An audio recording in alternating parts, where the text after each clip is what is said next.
Good evening, Cuse Nation, and welcome to the Upstate Hoops Podcast, Upstate Orange Podcast, recorded live inside the FingerLakes1.com studios in downtown Seneca Falls, New York.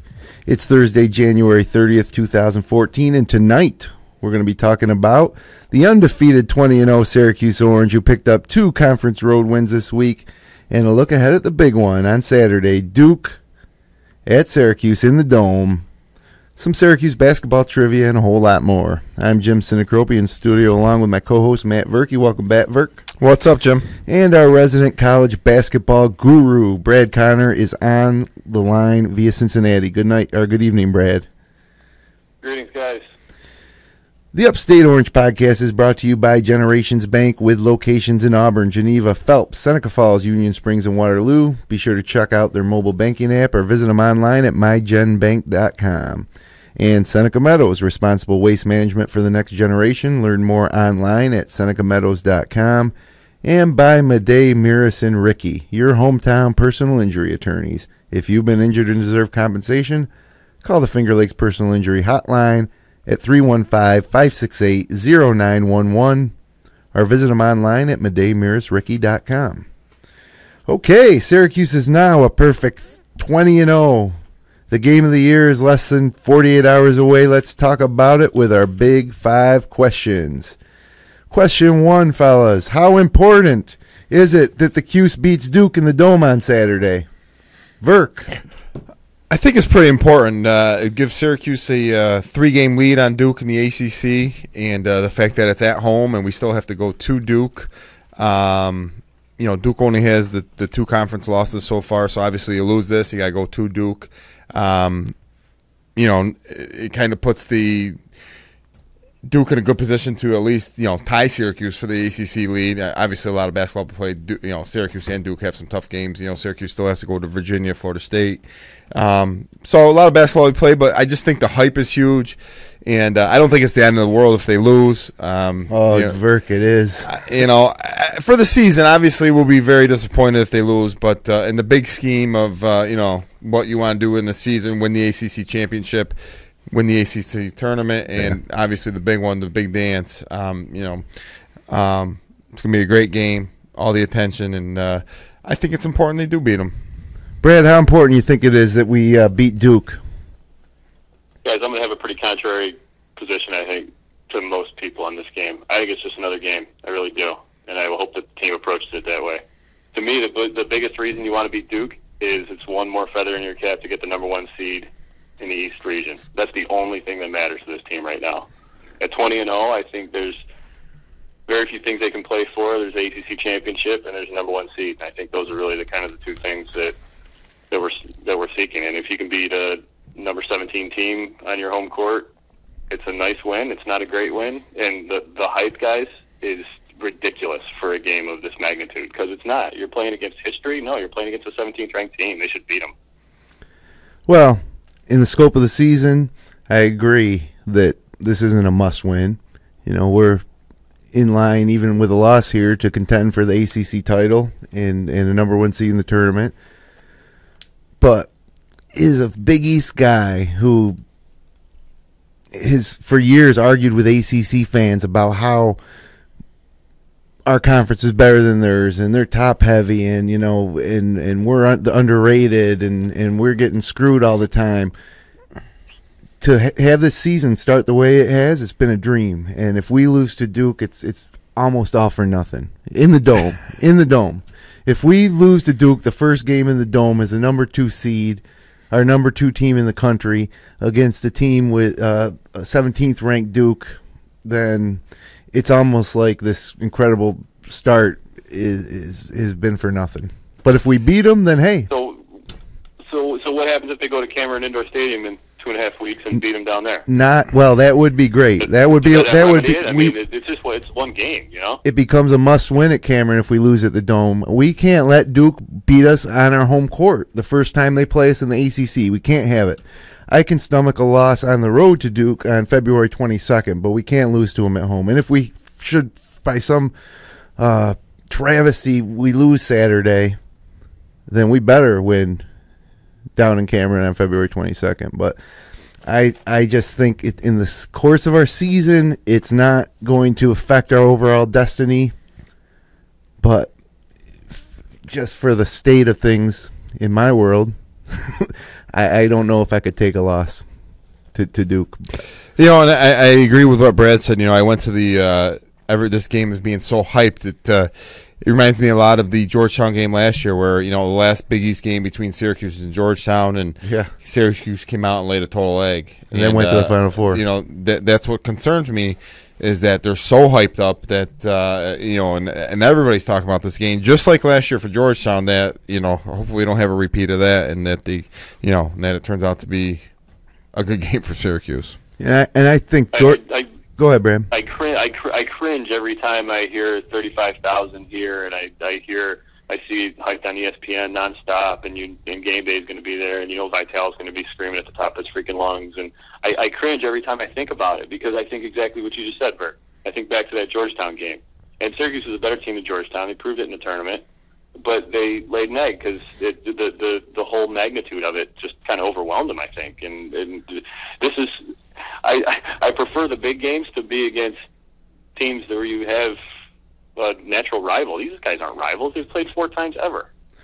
Okay. With that being said, in the makeup of this team, I think we're better suited to handle that type of atmosphere than this particular Duke team, with a freshman in Jabari Parker, and the team that isn't used to that. Like Georgetown, even coming in last year, they had guys on that roster that played in front of 30,000 fans before, and they're used to the the hype of a Syracuse-Georgetown game. So I think it's going to be newer to Duke. I see them being affected more by it, but again, a lot of that goes down to the makeup of this team, and Tyler Ennis and C.J. Fair, being the leaders on this team with their demeanor. I wouldn't be surprised if the game got off to a slow start on both sides. Poor shooting and some up and down turnovers, just because everybody's going to be so hyped up. It's the game of the year in college basketball, even though Duke is ranked 17th. I think so far it's the game of the year, and this year it's going to. I think having Jim Boeheim, Mike Krzyzewski is another thing that makes it so historic. 2 coaches with over 900 wins at the same school. 1 and 2 all time. It's never been done before, so here we go. Yeah. The coaching matchup. You raise a good point, Jim, because it could be just as big a scene for the Duke guys. I mean, they've never played in front of a crowd that size. They've never played with that kind of spotlight on them. Certainly not this team this season. Jabari Parker is a great player and probably will be the most talented player on the floor, but you don't know how a guy's going to respond when he knows all the eyes are watching him. And the same could be said for Rodney Hood, who's just sat out a year and never, as a transfer, he never played in a Duke Carolina game or anything that I guess that would rival this type of atmosphere that we're going to see. So, right. With the exception of Tyler Ennis, this team has played on bigger stages in the Final Four last year. True, and even the Syracuse Villanova game, or the Syracuse UNC game, they were not hyped as big as this game, but the dome was full, and national television audience, and at some point there's a certain level of it's a big game, it's whether it's a little bit, the Duke game's a little bit bigger than the Carolina game or the Villanova game at the time. I think it's a big game one way or another, and Syracuse has been in a couple of games like that at home and been successful, and really this team has not been unsuccessful yet this year. So while Duke is playing better now, and Boeheim even said they're playing better than anybody in the country right now, nonetheless, they've lost several games, and we haven't lost yet. We're 20-0. So until somebody beats us, I'm not scared that we're going to lose to Duke on Saturday. But of course, anything's possible, and I am scared about the prospect of something going wrong, and perhaps we do lose to Duke in the Dome. I don't know. It'll be a long 21 days until February 22nd if we lose to Duke on Saturday. So let's move ahead to question number 2 tonight. And this is kind of a question that I think might be easy to answer, but it's amazing to me that we're able to shoot so poorly, both from the field and then from the free throw line against Miami. Our free throws were terrible, and we were terrible from the field against Wake Forest on Wednesday night. But we still pick up a pair of conference road wins. How are we able to do it? How are we able to seemingly play so poorly and win so easily, time and time again? Defense and rebounding, were the two keys in that game. Especially in the Wake Forest game. Their defense, obviously, Syracuse couldn't play any worse early on. They couldn't make a shot. They were forced a little bit. But Wake Forest wasn't scoring either, and you kind of felt eventually Syracuse would knock down some shots, and do what they did. And I kind of saw that coming the whole way, and it wasn't surprising, because teams are struggling to score the ball against Syracuse. Defense and rebounding, Brad? Yeah, definitely. Those are two big factors in terms of the talent level and what this team brings. I think the other thing that I thought of is they weren't really playing elite competition. Wake Forest is decent. Miami's 10-10. They're not great. If they played that same way against the top 25 team, it might have been a different result, and I worry about that on Saturday night, frankly. But Miami and Wake both have wins. The difference that Syracuse has is leadership, and the difference that C.J. Fair and Tyler Ennis bring to that team. The Wake Forest, Miami, BC from a couple games ago, they can't match that. They absolutely cannot match that. They don't have the leaders. They don't have the horses. And that comes to fruition down the stretch of all these games. Yeah, remember, Wake Forest undefeated at home until Syracuse played them. Miami, a couple big wins this year. One win against Duke. Wasn't one of Duke's losses against Miami? No. Okay, my bad. I don't think so. What are Duke's losses this year? Arizona. They're not a great team. I've been saying that to you guys from the beginning of the year. Arizona. Nothing. I mean, they're a borderline tournament team, and they're going to have to do some good things between now and the end of the year to actually make it, I think. They beat Carolina. Wake beat Carolina. And Duke's losses are Arizona, Kansas.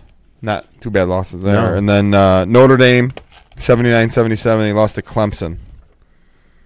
So, Notre Dame is a 10. Notre Dame's a terrible loss. They're Notre Dame's not very good right now, and it was the ACC opener, and since that time though, Duke's last 5 games they've won by double figures. Their closest game in the last 5 is 14 points. They rolled Pitt at Pitt their last time out on Monday. That's when I started to say, wow. Yeah, and the thing I didn't realize is that they beat Pitt on the boards, and Pitt beat Syracuse up on the boards. So that that was a little bit alarming because I thought that was going to be a spot where we could beat up on Duke, and that may not be the case. All right, moving ahead to question 3. Every now and then we check in on our center position, and I'm encouraged. Christmas is showing a little bit of an offensive game. Now he got himself in foul trouble, so he wasn't able to maybe keep at it, but he is scoring the ball for us, and Baikita's being Baikita. What's your guys' take on the centers, Brad?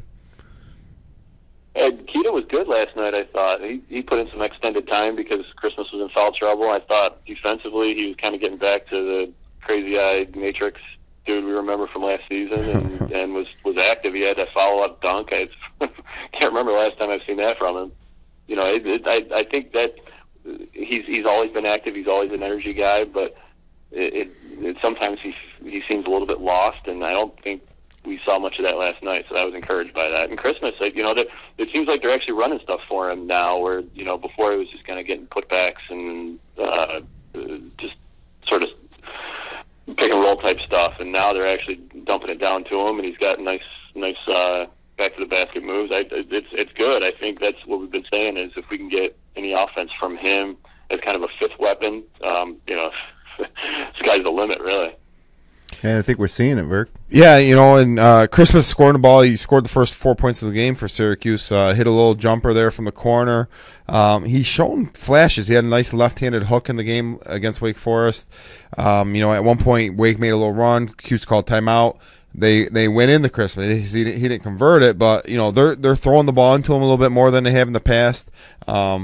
Which isn't a whole lot, but they are giving it to him on the block a few times. Showed a baby hook against Miami. He's got a right and left hand hook. It's not great, but he's capable scorer, and I think they could be a big difference in the Duke game. Duke's centers are not that great.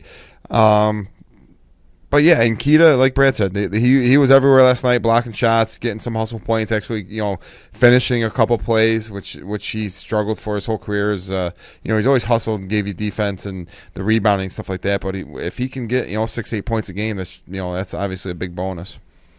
Yeah, I'm real encouraged by Christmas, and it seems like he's coming along the progression the way guys like Rick Jackson have in the past, or a lot of Syracuse big men, where by next year, I think he's showing signs where he could be dominant in some games, if he continues to improve. But seeing big strides in his offensive game and his entire game.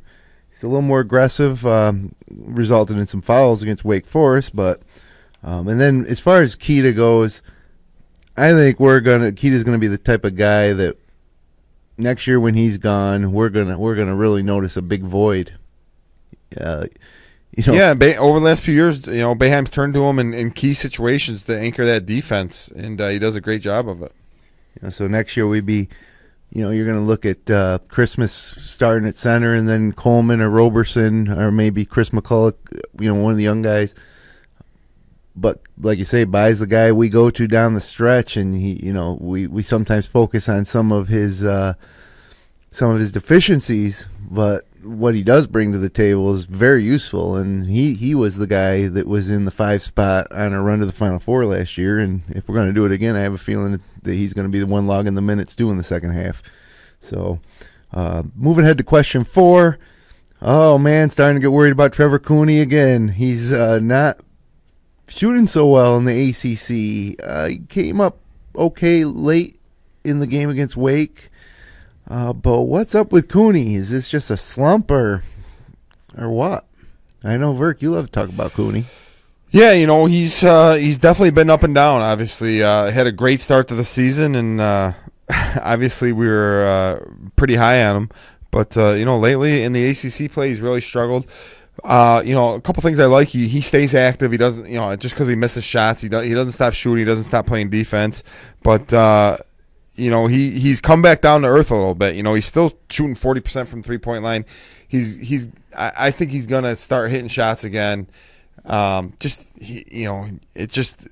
really disconcerting. He had a couple, pull up jumpers where he's wide open, and he really wasn't coming close last night, and hit the one tough shot late. It is a concern because he's our 3-point threat. You know what I mean? We got some guys who knock him down, but they don't shoot a lot with, CJ and Ennis. But, we really rely on Cooney to be that zone buster when he's going, 0 for 7 or whatever he was from 3-point line. It obviously hurts. Brad, how concerned are you about Trevor Cooney? Yeah, I think a little bit.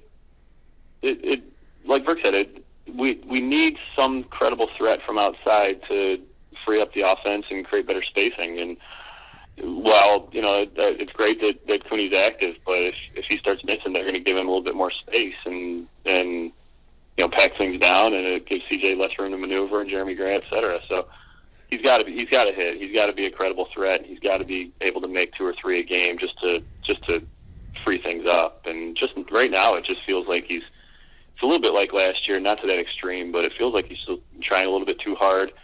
When he's on, it's always in the flow, and the shots are open. It's nothing forced, and it's smooth. And it's just a little bit. It feels like he's rushing it, and I think he's trying to shoot himself into a streak that I think he's just got to let come to him. Yeah, hopefully it comes Saturday. So bringing us to our 5th question of the night. I just want to break down the Duke game a little bit, X's and O's. Coach K versus Boeheim. on the Olympic staff together. Boeheim's teaching the zone right in front of Coach K. So if you're Coach K, what's your offensive scheme or your overall game plan against Syracuse? What do you think we're going to see Duke try to do, Brad? My guess is Jabari Parker's going to have the ball in his hands a lot. He's going to play a lot of probably like a point forward where he's going to have the ball at the foul line, sort of inside the foul line, where he can drive, he can shoot.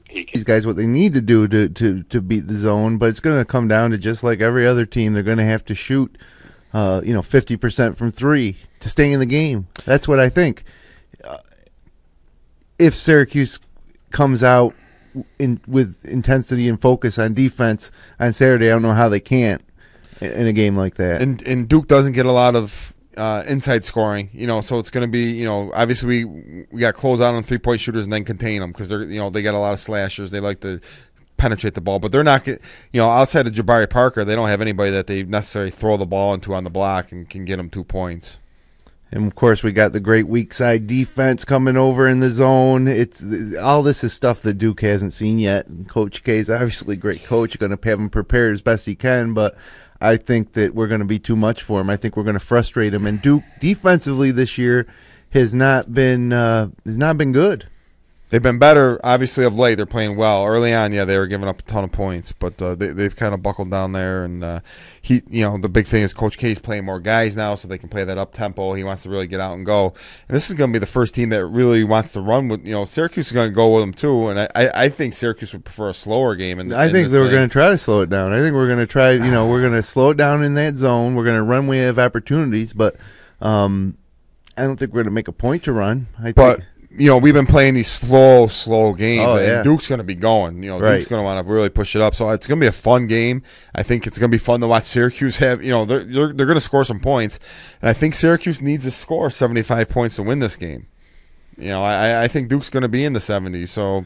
Well, Corey Alexander, is that his name? The guy who called the color for the Wake Forest game. He says that Syracuse isn't a good offensive team, or isn't a great offensive team. I guess he said they were a good offensive team. Real quick, before we get out of our Big Five questions, you agree with him? I do. I think we've relied on defense a lot to win this year. If you look at some of the scores they've had this year, they haven't been high-scoring games. You look at Miami, Wake Forest. We're not scoring 85 points a game, but we're getting the wins, and I think our defense definitely is ahead of our offense at this point. You agree with him, Brad, about our defense or our offense? Yeah, I'd agree with it. I mean, certainly the tempo is slower than the average, and that's because you've got a point guard that doesn't try and rush things. And I think you watch Syracuse on offense, and because we've seen them time after time. They don't. There's a lot of weave up top and pick and roll types, isolation kind of plays too, and there's not as much maybe fluid movement as you're seeing elsewhere, and they run when they have their chance, but Ennis is just as inclined to walk it up if there's nothing there, and they don't really force it. And so I think that from a tempo standpoint, that's where people get that perception that there's not a lot of offenses. Yeah, I think it's a perception. I'm not sure it's completely true, but I don't particularly disagree that a slowdown is the most successful way for Syracuse to play. I think you look at Syracuse stats where they rank. They're 191st in the country in scoring at 71 points a game. Nothing really sticks out. They're 143rd in rebounding, 190th in assists, 117th in defensive field goal percentage, or in offensive field goal percentage. Nothing offensively sticks out, but they have the intangibles. When they needed to score, they score. Jim Bam's talked about that a lot. They're able to, they could have 3 or 4 losses, but typically it's been Ennis or Fair making a big shot, and they've won every game, and I'd rather have that than be scoring 90 points a game almost. You know what I mean? They're able to make the big play when they have to. Yeah, and I don't think we have any problems on offense. I think a lot of that is a product of us making teams use the entire shot clock. So that gives us less possessions. Sure. It slows down the game, but like you said, when it comes down to the end of the game, when the other team, especially when the other team gets a little fatigued, I think, we have a way of taking over. And it's been Ennis a lot, but Fair hits the big shots. Grant gets the big rebounds, throwing maybe a bucket inside Bekita or Christmas. And this was in a game, the past couple games where Cooney wasn't playing that great. So, once he gets firing again, I'm not worried about this team's offense. I just think it's more of a product of the way our system is now. So I'm not worried about it. Just taking a look ahead here, like I say, Duke coming to the Dome, 6:30 ESPN game day on Saturday, and then we turn around and we got Notre Dame on Monday, just 2 days later. That's also in the Dome, and then Clemson. And that's is that game in the Dome too, or is that on the road? I think that's on the road. No, that's in the Dome. That's a home game on ESPNU at 7. And then things get pretty crazy for us. We go at Pitt, North Carolina, BC, at Duke, at Maryland, at Virginia, Georgia Tech at home, and then at Florida State. Wow. And 4 of the last 5 games on the road. Right. In new environments, and, of course, Duke, Virginia, going to be really tough games. Florida State should be a tough game for Syracuse. I'd like to think we could handle Maryland, but yes, before we go to break here real quick, let's say Syracuse tanks at this point. We're 20-0 right now, but let's say they go 500 the rest of the way. Good enough for number 1 seed? No. That's 6 losses. There's no way. Especially if Villanova continues to play. Well, yeah, that's true. I guess it depends on kind of who's keeping pace, but yeah, we'll get a few more wins in. Hey, we're going to step aside for 60 seconds, come back with some great Orange trivia, our list of the week, power rankings, bold predictions, and more. Hang tight.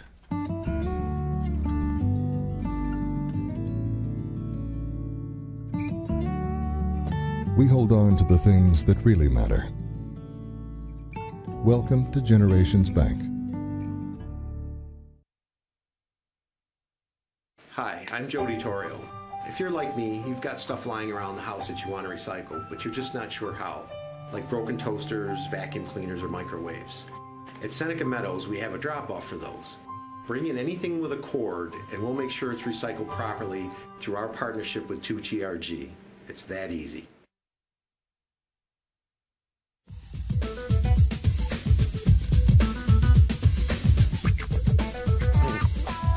Welcome back to the Upstate Orange podcast on Finger Lakes One TV. Don't forget you can subscribe to us on iTunes. You can subscribe to us on YouTube, and we're on Stitcher.com. Just head over to podcasts.fingerlakes1.com/Upstate Hoops and hook up with us there. So, real quick before we go into trivia, Brad, we were talking during the break. Well, why doesn't Syracuse get more number 1 votes in the poll? We lost a couple more. I mean, don't you think we should be getting more number 1 votes, Brad? First place votes in the poll? I would think so, but I don't know, West Coast bias, I guess, huh? Yeah, must be. Everybody loves Arizona. Yeah, I mean, the disturbing thing is that people that used to vote Syracuse number 1, there were 4 or 5 that were, maybe a month ago or 3 weeks ago, and now it's down to, I think, 2. And so they're losing number 1, and maybe it's because they're only beating teams like Miami and BC and Wake by 10 to. Arizona hasn't been dusting their competition either. Tough game against Utah the other night, and they should have lost to Stanford. Yeah, Stanford was a 3-point win. They could have lost to Stanford. The narrative. I always talk about the narratives. The narrative on Arizona is when they win a tough one. Man, those guys are tough, and they grind one out, and Nick Johnson hits a big shot, and Aaron Gordon is getting great rebounds. But when Syracuse does the exact same thing against Miami or Wake Forest, it's wow, Syracuse almost lost, and boy, they've got some vulnerabilities. Their offense isn't very good. How the exact same thing can happen to 2 teams, and one they spin it as a positive, and with Syracuse for whatever reason it seems in a negative way. Well, with that being said, let's shift gears into our weekly trivia segment. Brad, we missed you last week. I don't know if you listened to the episode and caught my trivia. It may have been a rehash from a previous trivia you did. Did you ever do top 10? I did. I remembered the question, but yeah, it was still worthy. A little recall. So what do you got this week for us? So you guys may have seen this in the aftermath of last night's game. Hopefully not, but Syracuse 20-0 this year. They were 20-0 2 seasons ago. Yes. So they've in the last 3 seasons, 2 out of those 3 seasons, they started 20-0. Can you tell me the last time a team has started 20-0 twice in a matter of 3 seasons? Huh. I think was it Kansas? I actually heard that stat and they gave the answer, but I can't remember. I want to say Kansas, but I'm not confident. I think it is Kansas. I'm going to say Kansas, Brad. That is incorrect. Don't tell me. I can give you the year if that'll help you get the team. Sure. The years were 1986 and 1984. North Carolina. That's correct. So 84 was Jordan's last year, and 86 was Carolina had Brad Doherty, and he went number 1 in the draft afterwards. Hey, 19-0 one of the last 3 years as well. Or one of the last 4 years. That was the year prior. That was 3 years ago. So the last 4 years. Last year they lost to Temple, so they were 10-0, 11-0, and they lost to Temple. Which Temple looking good this year. I don't know if you guys even noticed, but Temple's like 4 and 17 or something. They're so bad. So yeah, there we go. I got is that this lone trivia tonight, or you got some more? No, I got I know you guys are students of college basketball, and if you're any student of college basketball, you can appreciate the history that Duke has. So we're going to delve into that a bit. But staying on the theme of 20-0, true or false, Duke has ever started a season 20-0? I'm going to say no. I'm going to say yes. Jim is correct, no. Duke's best start is 17-0, which they've done twice. Last time in 2006 when they finished 32-4 and lost in Sweet 16. Before that, it was 1992 when they were nationally get out for 3. I think they're going to do a... Oh, man.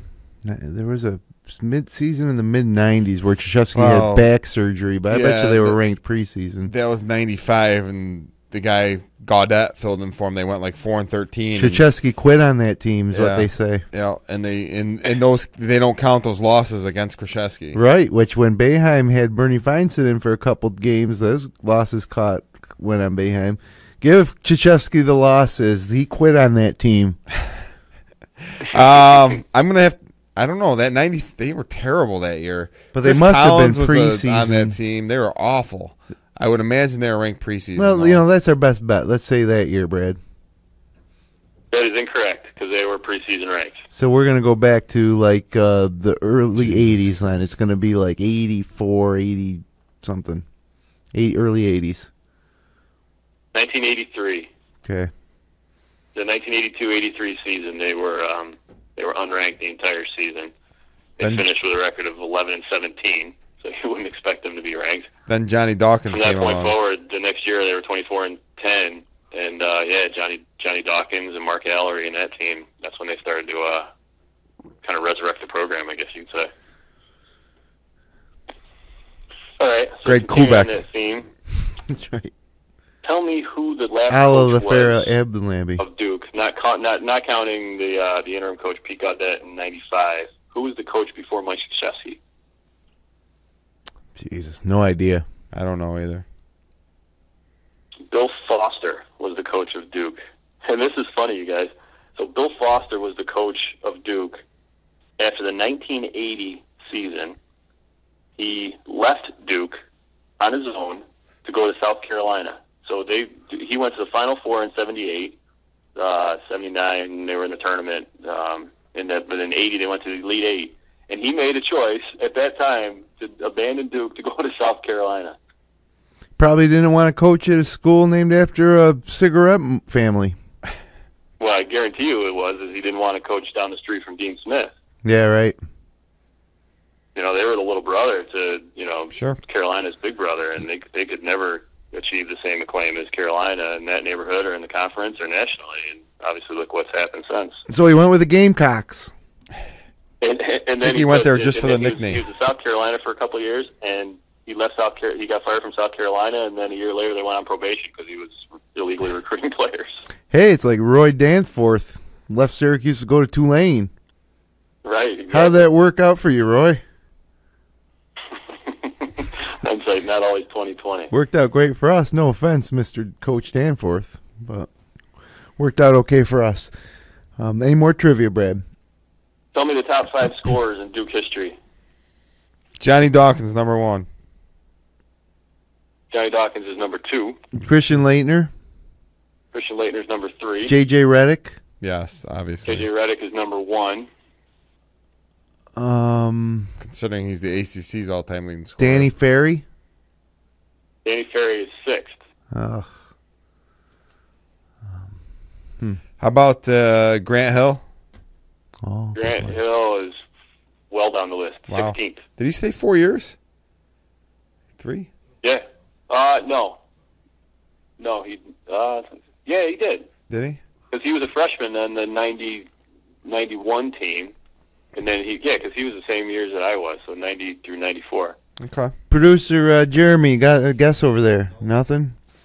One guy's very recent, and one guy's older.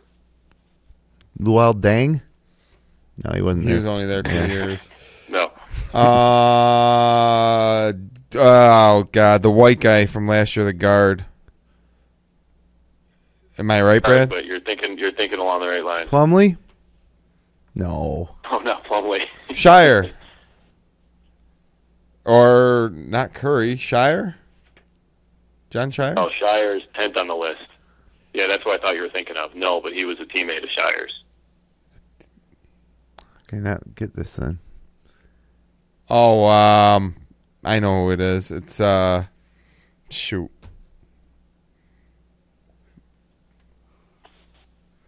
For the sake of... What's it start with?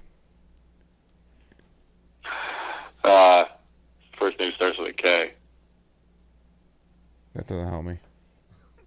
Kyle Singler. Singler. Yeah, that's right. He was pretty good. Forgot all about him.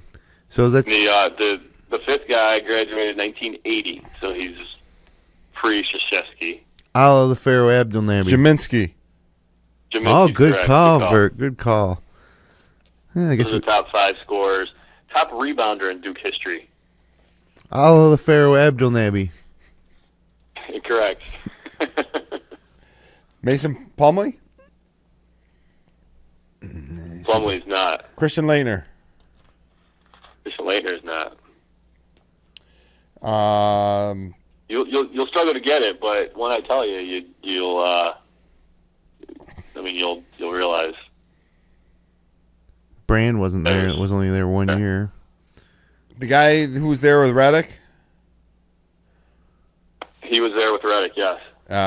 Shoot, what's his name? He went to the South. In fact, he and Redick were teammates all 4 years. What the hell? What's his name? Sheldon Williams.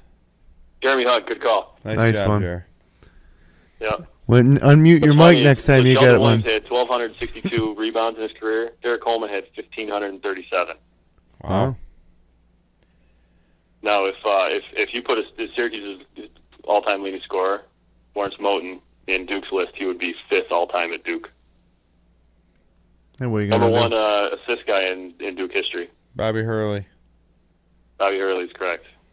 And he's got more than anybody because he's got more than Sherman Douglas even. All right. So here's something interesting. How many teams have a winning record against Duke by more than just one game? So of all the teams in all of college basketball, if you've got if Syracuse wins this game, they'll have a record against Duke in all-time history of 3-2. So that wouldn't count. How many teams have a record of Carolina. 2 more wins than losses? Carolina's correct. Carolina's killing them in history, 132 to 104. Geez, other than that, I can't think of anybody off the top of my head that would be in there. Oh, how about Notre Dame, St. John's, West Virginia? No. Well, don't necessarily give me the teams because I don't think there's any way you'll guess the teams. Oh. Just guess how many teams. 4, 17. That's a good answer. Yeah, there you go. I knew it was 4. I was thinking 3, then I said, I bet it's 4. Yeah, it's 1999 and 2000. They played back-to-back years, and Stanford won both times, and that was the only times they played. And then St. Peter's has a 2-0 record against the Duke Blue Devils in 1968, 1971.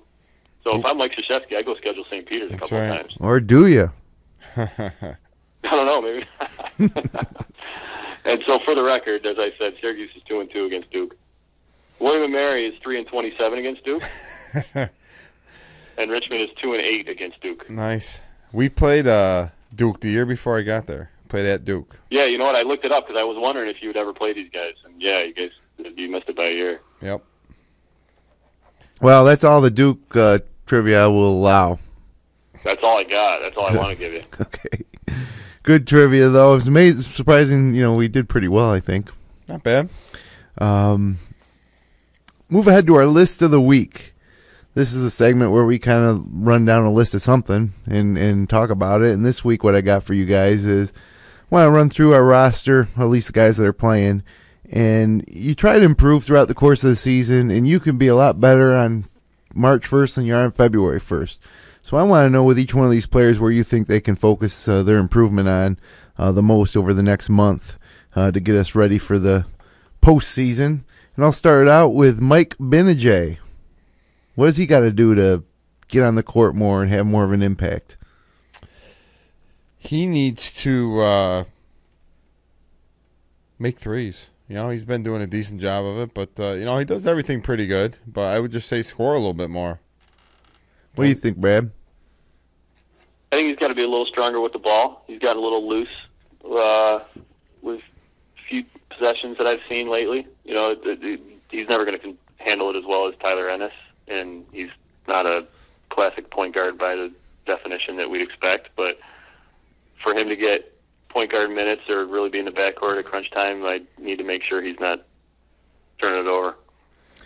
Yeah, I'm going to agree with Verk, too, on the outside shooting. I think he can be that guy that can hit a few shots when Cooney's struggling and stretch the defense out when he's in for Cooney. And really pleased with Benajay over the past couple games in the limited time that we've seen him play. How about Jeremy Grant? I mean, this is a guy they're starting to say is a lottery pick now. And, where can he improve? I'll tell you right now what I think. Foul shooting, make more free throws because nobody can stop him. He goes to the basket, he gets fouled, he's going to end up on the line. Make the free throws, become a 75% shooter.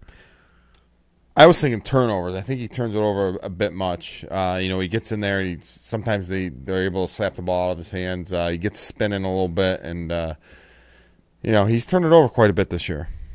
What do you think, Brad, about Grant? Free throws is what I had written down. That's to me. You know what? This team's like what we talked about a couple of years ago. Scoop says we'll make them when we need to make them, and I think generally speaking they do.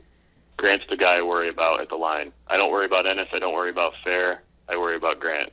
Yeah. Just a little bit. Yep, he's improved since the beginning of the year. You were thinking C.J. Fair, weren't you? Yeah, I was. Well, he's next. Well, what do you think about Grant first? I'd like to see him just be consistent, knock down. If he can make that 18-foot jump shot, he's unguardable. And if he can he's been doing a decent job of it. And maybe even step out and hit a three. It seems like he can shoot it and knocks him down. Yeah. So that's my Grant take. And then moving ahead to C.J. Fair, the turnovers, that same thing I said. Just protect the ball a little better. It's tough to ask a senior to improve too much, than they already have this far in his career. But if he can just protect the ball a little better, and sometimes they're just some of the turnovers are just stupid, dribbling off the foot or just dropping the ball, it seems. So, I'd also say, how about you develop a right hand? You're a senior, and he's pretty much goes left every single time. Yeah. Yeah, which it works if you're a lefty. He's great. If you're a lefty, it works so more than if you're a righty. It's because people aren't used to seeing the left hand. Brad, what do you think about CJ? I worry from time to time he settles for the jump shot a little more than he should, and this team does get a little bit complacent from time to time, and I think CJ kind of sets that tone a little bit with just settling for a jump shot. I mean, he's the best mid-range game player we've had here in a long, long time, but I would like to see him attack a little bit more as long as he's not dribbling it off his leg. Sure. Oh, okay. Trevor Cooney. Where can Trevor work on? I mean, I have a feeling we're all going to say consistency. To kind of go with the flow a bit more and rather than trying to force the issue too much. Yeah, and don't focus on the three-point shot so much. He can do so much more, just in the much attention he commands from the defense and how active he is on the offense, running baseline to baseline, and he's he works hard, and so shoot the open shot, don't force it. We thought Trevor Cooney, if he wasn't making a three, would be worthless to us, but I can see him not shooting any threes and still being a pretty vital part of our what we're doing on offense and defense. So just stay the course, Trevor, I guess. How about Raheem Christmas? I want to see continued improvement on the offensive end. He's shown a ton of potential and improvement already, as we talked about already, and I just want to see more. Keep working at it. He's got a soft touch around the basket, so we can continue to go to him. And in a game like last night, when we're having trouble scoring early, that should be the call. Dump it inside to Rack. What do you think, Brad? I agree with that. I'd say I want to make sure that he's staying out of foul trouble. He's done a much better job of it this year, but last night we saw him revert a little bit. Now, they were calling that game real tight last night, so that may have been more of the exception rather than the norm this year for him. But if he's down the stretch getting into foul trouble and we need extended minutes from Keita, you're going to lose offense at that 5 spot. And so I think we need to make sure that he's defending clean. What do you think, Burke? Play without fouling. He tends to foul when he doesn't have to sometimes, I think. And, we're going to need him at some point. And, although Keita's been great, but, play without fouling, just continue to develop. And that brings us to Keita. I mean, and again, the fifth-year senior, we can't ask for too much improvement at this stage in his career, but what do you think about Musa Keita? I would say finish. You know what I mean? He does a great job. Just sometimes, he gets the rebound, he goes up, and the ball flies out of his hands. How many times have you seen that in his career? It happens to him more than anybody I think I've ever seen before. So just, he does a great job of securing the rebound a lot, but just go back up and put it back in the basket. What do you say, Brad? Yeah, similar to that. I would say he's more of a finesse guy around the rim. I'd like to see him really aggressively attack the rim and throw one down. He did last night, and that was great. And like I said, I haven't seen that in a long time. Real aggressive on the defensive end, going after shot blocks, going after rebounds. But on the offensive side, he likes to do little. He just likes to shoot. He prefers to shoot layups, it seems, rather than throwing one down and sending a message. And a lot of times, like Burke said, if you're not going up strong, he's getting it knocked out of his hands. Go up like you're trying to kill the ball. I mean, just make a statement with it. Now, yeah, I think but like you said, Jim, he is what he is at this point. It'd be hard for him to change his stripes with 15 games to go in his college career. Now, the last one I got for you is the toughest one because I can't see much that this guy could improve on in his freshman year. Been amazing. Obviously, talking about Tyler Ennis. I got nothing. I'm not going to answer this one because I got nothing. That guy is gold. I agree. I'd like to see him look for a shot a little bit more personally. I think sometimes he's open from the three-point line, and he's done a great job of when he needs to score, he has. But I think, instead of waiting to realize, hey, we're kind of in a rut, maybe I should take over. Just, right, if you're open, shoot the ball. I know he does a great job of setting up everybody else, but he's a 40% three-point shooter, and sometimes I think he's open and he passes it. Don't you get the feeling like he could score 40 if he wanted to? I do, and I'd like to see him, come out and be a little bit more aggressive at times. It's going to be needed. Yeah, especially like against Wake where we're having trouble. He can get his shot. Although he scores at the rim too. Really nice. He's a touch. Great finisher, unbelievable finisher. Brad, got any? I'd agree with that. I wrote down attack from the beginning. I think he's great in the last 5 minutes because he knows that's when he needs to take charge. But yeah, he could do that from the beginning. We saw it in the tournament. Was it the Cal game where he had 28 or so, and he did from the very beginning. And I think if he did, then he could potentially settle into a groove and set guys up. But if he's not as aggressive early on, I think this team tends to get into a bit of an offensive lull in the first half until they decided to turn it up in the second half. One other thing, though, I wanted to see him do is wear high tops so he doesn't turn an ankle. Yeah, have you guys heard anything on that ankle? I haven't heard anything today. This morning that said that he didn't have ice on it in the locker room, and it didn't look too bad, but that was last night. I haven't seen anything since today. I figure if it was that bad, he doesn't play the end of that weight game. So it's true. He was hobbling a little bit, but yeah, it didn't. The last 2 or 3 minutes, it didn't seem to affect him at all. When you're 18, you recover from an injury like that sometimes, in 24 hours. It's injuries like that don't really linger for youngsters. So, because that would be certainly most disappointing if he wasn't at 100% for Saturday's game. But moving ahead now to our power rankings, give our top 5. Which one of you guys wants to go first? I'll go. I got Florida at 5. They've been playing well as of late. Wichita State 4. Chance to go undefeated. Can't deny them. San Diego State 3. They got some great wins this year. Winning at Kansas obviously really sticks out in my mind. I think they got one loss this year. Arizona's the only team that beat them. Arizona's the only team to beat them. I got Arizona 2, and I'm going to be one of those guys who puts Syracuse number 1. Why not? Nice, Verk. Nice. Brad, come on. Let's hear it. Number 5, I have Florida. Florida's 2 losses, and they're getting better because they just got their 6'11" freshman eligible this week. So I fear Florida. That's a real good team. Number 4, I've got San Diego State, who I think is a good threat out west. They're a strong 2 seed out west, definitely, if not a 1 somewhere. Number 3, I've got a 4-loss Kansas team because if I'm scared of any team in the country right now, it's Kansas. Those guys are awesome right now, and they stunk for like a 2-week stretch, but they seem to have it figured out. So Kansas is a strong 3 in my mind, despite the 4 losses. Number 2, I've had Syracuse, and number 1, Arizona. I haven't changed. Arizona 1 at San Diego State, and I can't shake that out of my mind as much as I'd like to. Okay. I got 5 Wichita State, 4 Florida, 3 San Diego State, 2 Arizona, 1 Syracuse.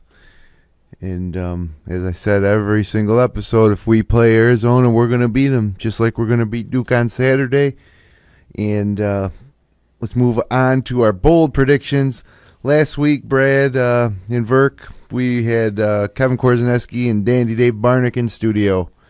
And my bold prediction was that Miami beats Duke and then loses to Syracuse by 15. I got the second part almost close, but obviously Duke handled Miami. And Corsi said Utah wins at Arizona, Syracuse number 1 by the next podcast. Didn't happen.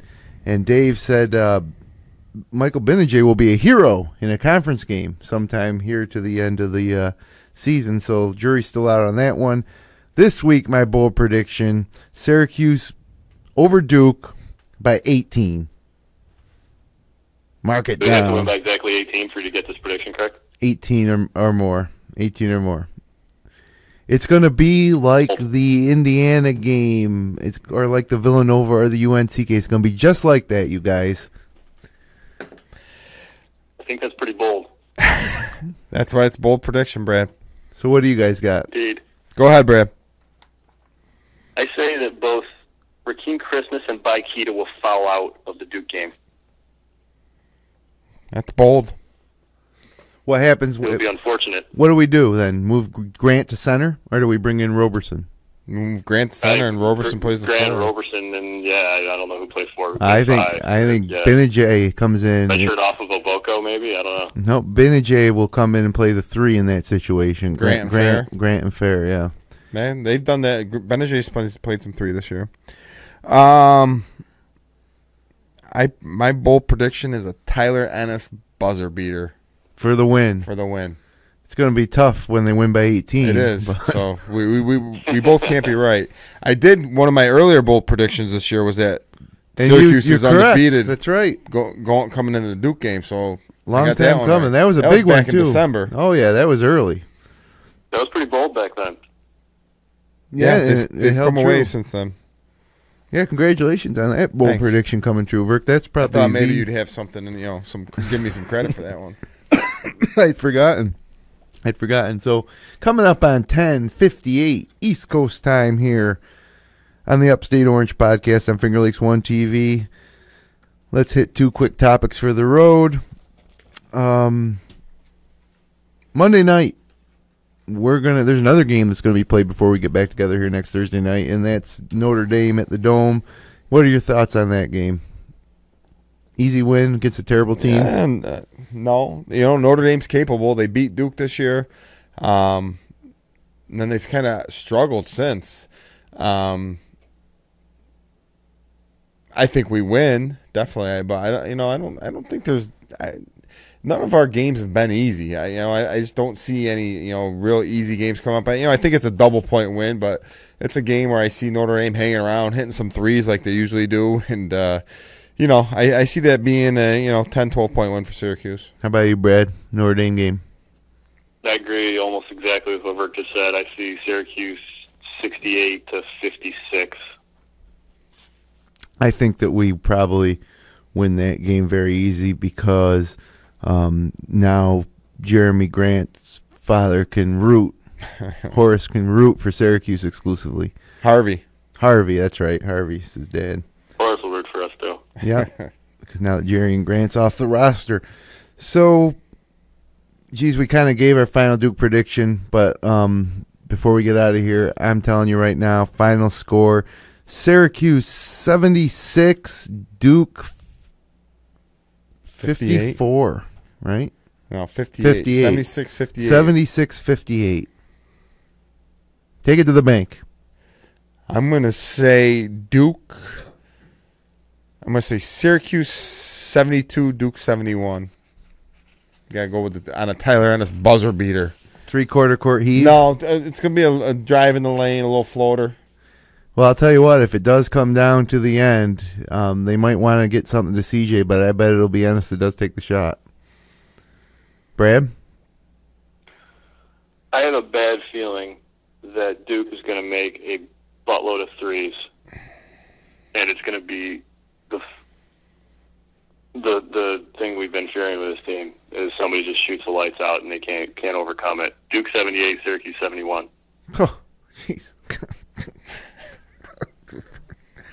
Hey, I hope to God I'm wrong, but they're a good 3-point shooting team, and somebody's going to shoot the lights out against. Everybody's been shooting the lights out against us. Doesn't culprit. Matter. Everybody's been shooting the lights out against Brad, us. what do you think the line is on that game? I haven't seen it. Just want to hear what you think. I haven't seen it either. I'd say Syracuse by 5. Duke was catching 4.5, 5 points at Pitt. Yeah. And but obviously now Duke's really playing well. I think, I agree with Brad. I think it's going to be a 5, maybe 6. It's going to be anywhere from 4 to 6, I think. And yeah, I like Duke to cover the line. I like Syracuse win a close one. Well, this is really happening, you guys. And we're going to be just one game. Oh, it's so much more than that. So much more than that. I will be so happy when we beat Duke on Saturday. It will be the happiest I've been since my daughter was born 8 years ago. It's happy. What if they lose? How mad are you going to be? It's not possible. Put way too many eggs in one basket, man, for one regular season game against the 17th ranked team. Not going to happen. This time it's personal. So we got to get out of here, fellas. But we'll be back next Thursday night to talk all about it here on the Upstate Orange podcast. So thanks for joining us. Again, you can subscribe to our feed on iTunes, Stitcher, YouTube, or via RSS online at podcasts.fingerlakes1.com/upstatehoops. We'll be... One thing real quick. Okay. Happy 70th birthday to my father today. Bruce. Happy Connor, birthday, Bruce. Every podcast, so I wanted to give him a shout out That's for true. his 70th birthday. Nice. He's champion of the FingerLakes1.com football contest this year, and Pick he him, turned yeah. 70 years old today. Yeah, he really took it to you this year, huh? Took you out behind the woodshed. That bastard, I know it. Well, happy birthday, Bruce Connor, indeed. Maybe our biggest fan, Verk. Could be. So we'll be back again live next Thursday at 10 o'clock Eastern. For my co-hosts, Brad Connor, Matt Verkey, our producer, Jeremy Hunt, I'm Jim Sinacropi. Let's go Orange!